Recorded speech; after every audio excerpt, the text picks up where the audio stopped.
I am really excited to be here and to talk about this particular subject because it's something that's really close to my heart. And I sort of look around outside in the wider area and there's all these really sexy topics. And now I'm thinking, oh, I should have chosen something else. But to be honest, this is the topic for me that in the real world is what everybody is talking about. So let me start by introducing myself. So I am Kiran. I am the CIO of one of the portfolios within Nationwide Building Society. I transitioned into my role probably about 6 months ago. I transitioned from business into technology. So I've got a sort of slightly different viewpoint to maybe other people, and so I thought I'd kind of bring that here today. I hope you find this topic as interesting as I do. I'm going to start just by talking about Nationwide Building Society. So have you guys heard of it? You're aware of it, aware of the brand and everything else. Okay, great. So when I joined Nationwide a couple of years ago, so 2.5 years ago, I absolutely loved the brand. I was completely bought into it. I thought it's solid, trust it, it's great. It is the largest cooperative financial institution. It's the biggest building society in the world, and we also have the largest branch network in the UK. We've got 16 million customers. The key thing that you should know about Nationwide is that it's a mutual. And what that means is we don't have shareholders. That is quite unique within the kind of UK market, because if you think about all the high street competitors, they've all got to make these huge profits and then they've got to give them back to shareholders. We don't have that. So we've got a really unique place in the market where we can kind of do business really, really well and then translate that back to our members. Now, each year we give back sort of nearly £500 million, last couple of years sort of 300,000, 400,000, close to that back to our members. So recently we did something called Fairer Share and giving £100 back to each of our customers, when just as a reward for them banking with us. So that's an example of where we don't have shareholders, we can actually give back to our members. Now, so that's one thing to note. The other thing I kind of wanted to draw out before I get into kind of fixing the foundations is we've had quite a bit of a leadership change at Nationwide. So we've got a new CEO, she's brought in a new COO, we've got a new CMO, we've got a new CPO, we've got another CPO. I mean, so we've got, around the table everybody's changed. And the interesting thing for me is that all of the people that have come in at that level have all worked in organisations that have either had the investment of public money, they've had their problems with their tech estate, they've had something go wrong. So therefore they've worked in these really sort of rigid, regulated, got the regulator breathing down your neck type environments. They've come over now to Nationwide and they're saying, wow, what an amazing organisation, you can do so much with it. So there's so much ambition at a leadership level, which is great. We've now got a new blueprint, and the blueprint sets out that we want to do banking, but fairer, more rewarding, and for the good of society. Now that sounds great, right? That's the sort of ambition of the organisation. So we've taken that, and you may notice that we're undergoing a rebrand, so we don't have the capital N anymore, and the colour's different, and blah, blah, blah. I don't work in marketing. But we spent a lot of money doing this rebrand to establish our difference in the marketplace. Now, as part of that and as part of kind of stamping ourselves within the marketplace, we're sort of putting ourselves out there as the new sustainable challenger brand. Now, all of that sounds great, right? So internally, we talk about being the most admired brand in banking for being good and doing good. Now, we're one of the most trusted brands in the UK, but this is to galvanise the people within the organisation. This is what we're really going after. Now, if I was a CMO, this is delightful. Like, this is something that you can hang your hat on, right? This seems really inspiring. It's great. If you're a CIO or a CTO or you're in coup, you sort of look at that and you think, that's great. That means that we can't get anything wrong. And so it fills me with sort of worry sometimes because I think, wow, okay, so that means everything we launch, everything we put out there, everything that we give to our members, it's got to work. All of that synchronization, all of the orchestration to get something out of the door has to hang together. Because when it doesn't hang together, it drives failure demand, it drives negative kind of impacts on our members, on our colleagues. And so it's really important that when we're working with the business to get things out of the door, that it all hangs together. So one of the big challenges that we face into at Nationwide is that we have a huge legacy estate. Now, I'm sure that there's a whole range of you from different organisations. Is there anyone that doesn't have a huge legacy estate? Fabulous. Tell me about it. Well, we've just done a 2-year transformation, so we've just got to flick all the off switches now and make sure the data's cleared out. So Yay! How painful was that? the least painful I've ever experienced. Excellent. I'm still sitting here kind of like going, oh my God, we got it done without any major problems. Oh my goodness, we need this guy up here. This is the guy that needs to be telling us about this. It's to do with the partner we picked as well. So, you know, we picked a solution, they own the solution and they have the professional services. So that made a big difference. They knew what they were talking about. And what difference has that made to you, to your organisation? It's just massively transformed. Some of the systems were 15 years old, you know, and it's massively transformed us now. We've got a base to build from. Yes. Rather than having to solve all of those problems, we now can look to the future and decide what we want to do next, rather than always kind of thinking about what our problems are. Yes. How much freedom does that give you? Yeah, quite a lot. Actually. Yeah. Quite a lot. Oh, amazing. And we're not kind of coming off the back of it, really sort of trying to take stock and go, so what do we do next? How did we do a project before? Because it's all changed. Yes, it changes your ways of working and the way that you think and everything. Amazing. Anybody else who doesn't have a... Hi. Yeah, we're like a 12-year-old startup. So we just built it that way from the start. You know, Yes. It's the first job I've ever had where I've gone in and there's no big legacy tech stack that needs converting. So it's joyous. And beyond the tech, what does that do for your organisation? Flexibility. Yeah. Yes, flexibility, but always having to keep the integrity of the systems. So you have to say no a lot as well, because people Excellent. want to do things that would mean that you create technical debt. Yes. So there's always that tension. So I'm just going to let you know that people are so jealous. Everybody else is really jealous sitting in this room, because actually, you know, most of us have a huge legacy estate that we just drag around like Jacob Marley with those chains. We're dragging it around, and it just impedes everything that you do. So, as you know, I started out talking to you about, you know, the CMO and all of the ambitions that she has for our organisation. She's coming, she's got this great agency. We're putting all this stuff out there. We've got Dominic West. You know, we're saying all these great things in public. And behind the scenes, we've got to be able to fulfill that, right? So when you've got this huge tech estate, and it's not even just a tech estate, it's also beyond that. Think about your processes, think about kind of what's happening in your back operational teams. So the thing is, it's kind of all encompassing. So, you know, I've put down there that our technology estate keeps growing. I mean, the point about saying no is such a critical one. On the one hand, we're sort of trying to get on top of it. And on the other hand, you've got somebody somewhere adding some more apps and some more tools and putting a new platform in and all of these sort of great things. And it just keeps growing unless you put a lid on it, and unless you're really strict about the kind of controls that you have around it and you say no. It's really expensive to run, and I was talking to somebody in the break earlier, and even things that you don't realise have a cost because, you know, you're running something somewhere and it therefore has a cost. And so the more that you can kind of simplify, I mean, we've just found, you know, we just recently had a look at things, and, you know, I had a look at numbers of apps and tools and environments, and you start to kind of look at all of these things that you have, some of these things that you kind of stack up because you've got volume coming through and then you forget to kind of wind them down. It's all of those sorts of things. It's so expensive to run.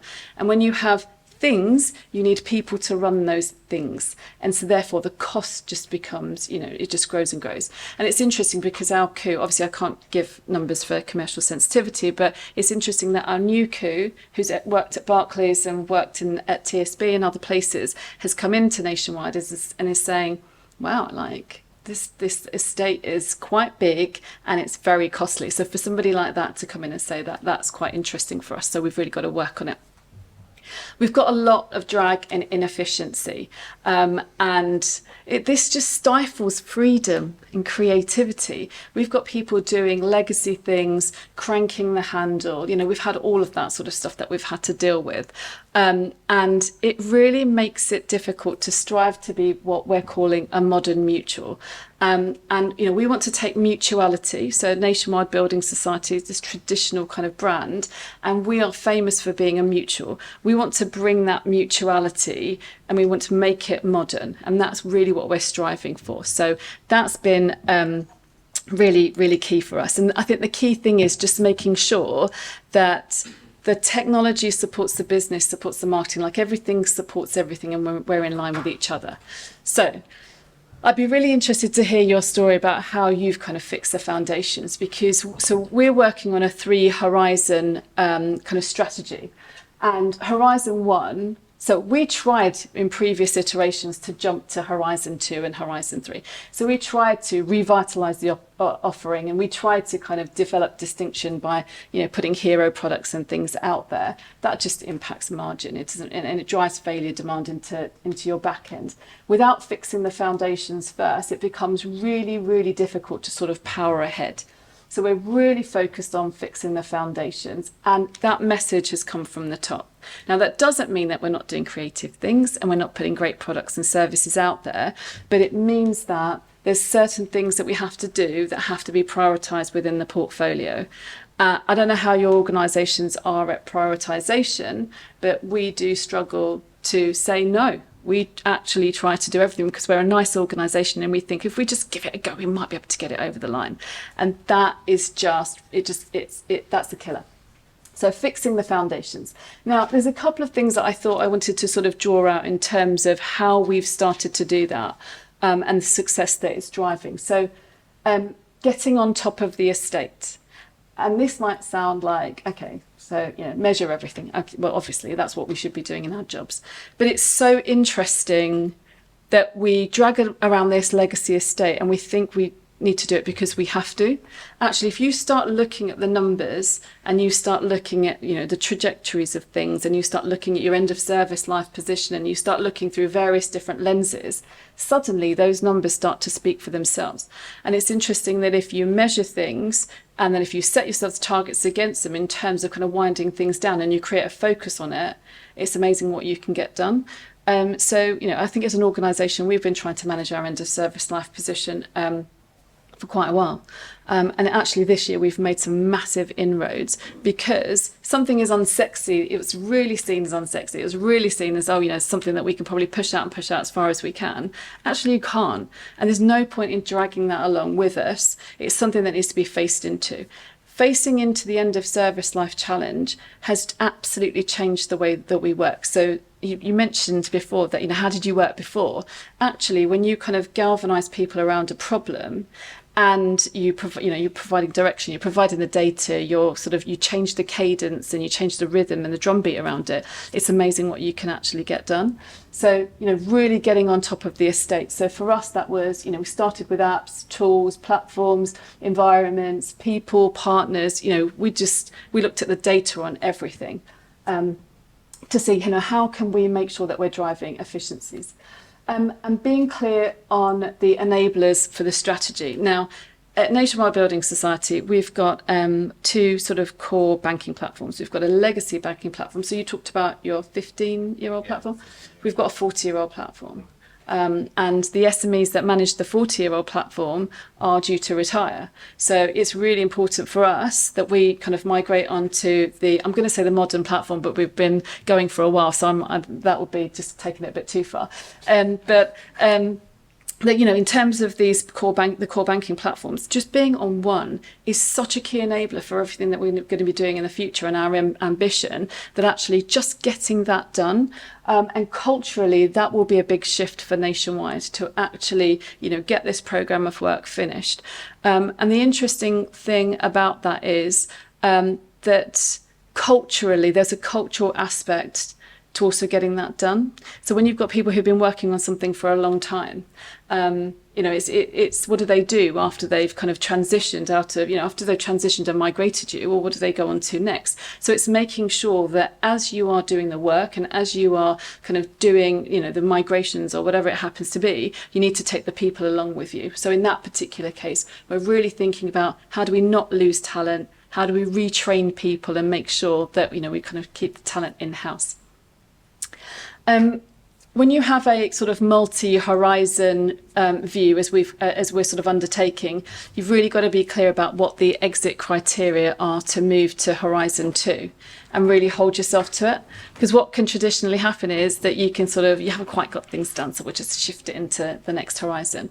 Actually holding the line on what we need to get done really helps to say no.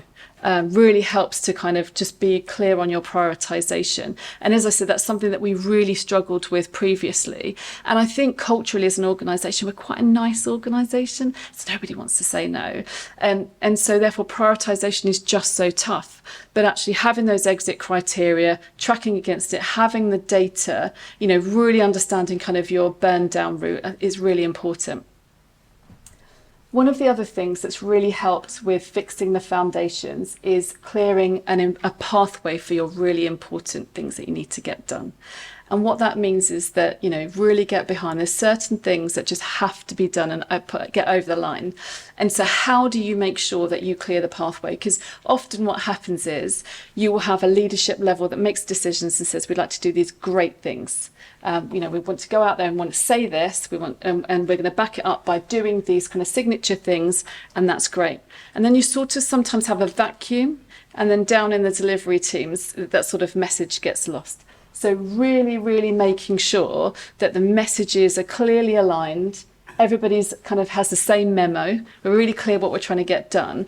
But where people are getting blocked, it's just clearing that pathway. Now, it can't just be it can't just be Nationwide that experiences that. I don't know. Does anybody else have that sort of challenge in their organisation? What does it look like in your organisation? Well, I think when you're trying to fix foundations, you can have the whole team working on that. Yeah. And of course, if there's other competing priorities, Yeah. that you might think would fall on Horizon 2 or 3. Yeah. But you can't really tell the business no. Then it's how do you kind of juggle those two? It's a big issue. Yeah, absolutely. And I think clear the pathway. The thing that I've experienced at Nationwide is that sometimes it's not that clear to teams how they can get the help and support. And so really looking at your cadence, really looking at your governance and kind of what are your routes to escalation. So, when I work with my teams, they're really clear where and how they can hit the red button and they get the support that they need. So that's super important. And then I guess it kind of comes on to supporting the team. So I transitioned into my role 6 months ago.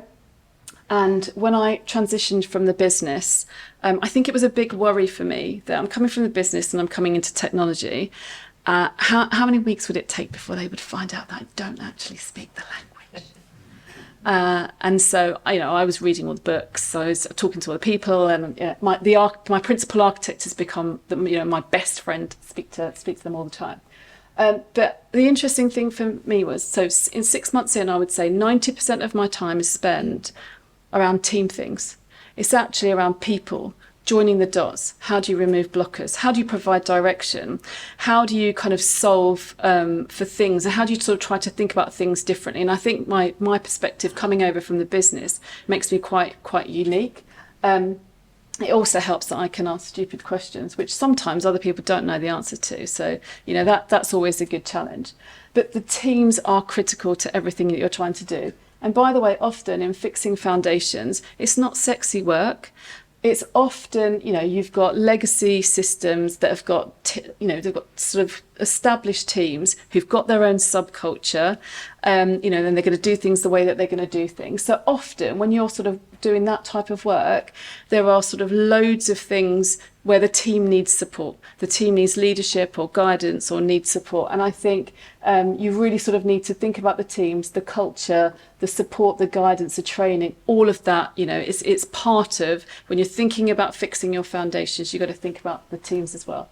So look, I've got to say that, having kind of really focused on this for the last 6 months, and the organisation's sort of been, the tank has been turning, over the last year, but, me personally doing this for 6 months, we've started to deliver some brilliant results that have really helped us to de-risk our organisation, that have really helped us to, it's that sense of freedom that you talked about. It's you're lightening the load, so you suddenly have this sense of freedom where you can then shoot for the ambition.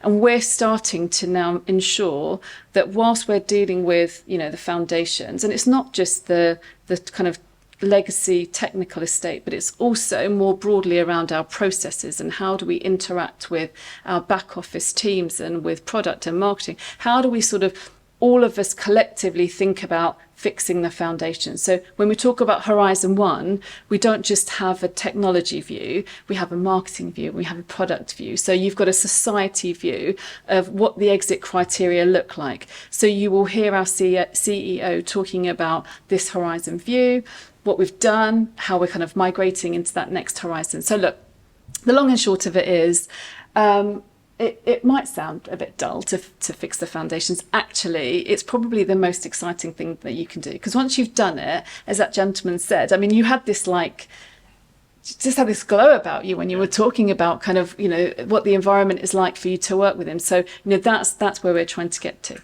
So, oh, I've got 5 minutes left. So look, I just wanted to leave some time for questions, but also, you know, I really wanted to hear from you, because this is sort of, for me, this is just, it's amazing to hear about the experience that you've had. You're probably the first person that I've met that has said, we don't really have, you know, legacy tech. So that's great. So look, you know, if you've got any questions, or, you know, if you want to talk about your organisation, I'm looking forward to hearing about it.